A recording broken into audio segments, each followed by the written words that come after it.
எல்லோருக்கும் வணக்கம். யார் மண்ணுக்கும் மக்களுக்குமான தலைவர்? தமிழ்நாட்டுல பல இடங்கள்ல கனிம வள கொள்ளைகள் நடைபெறுது. ஆற்று மணலை அள்ளி இல்ல டன் கணக்குல விற்கிறாங்க. டாரஸ் டாரஸா கேரளாவுக்கு போயிட்டு இருக்கு. மலைகளை வெட்டி டாரஸ் டாரஸா கேரளாவுக்கு அனுப்பிட்டு இருக்காங்க. கன்னியாகுமரி மாவட்டம், தேனி மாவட்டம், தென்காசி மாவட்டம் போன எல்லா மாவட்டங்கள்லையும் இது போல பல மாவட்டங்கள் நடக்குது. கிருஷ்ணகிரி எல்லா இடத்துலயும் நடக்குது. இதுக்கெல்லாம் சேர்ந்து குரல் கொடுக்கிற ஒரே ஒரு ஆளு அண்ணன் செந்தமிழன் சீமான் மட்டும்தான்.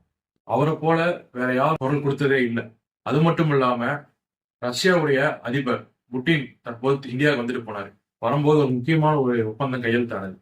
கூடங்குளம் பற்றி எல்லாருக்கும் தெரியும். அங்க மொத்தம் 6 அணு உலைகள், அதுல 2 இயங்கிக்கிட்டு இருக்கு. பாக்கி 4க்கும் கட்டுமான வேலை நடந்துட்டு இருக்கு. அதுவும் இல்லாம இன்னும் அதிகரிக்க போற ஒப்பந்தம் வேலை கையெழுத்தாயிருக்கு. இதுக்கு எந்த ஒரு அரசியல் கட்சி தலைவரும் இது வரைக்கும் குரல் கொடுக்கல. அண்ணன் செந்தமிழன் சீமான் மட்டும் தான் குரல் கொடுத்திருக்காரு. அவர் மட்டும் தான் இந்த மண்ணை மக்களையும் நேசிக்கிற தலைவரா இருக்காரு.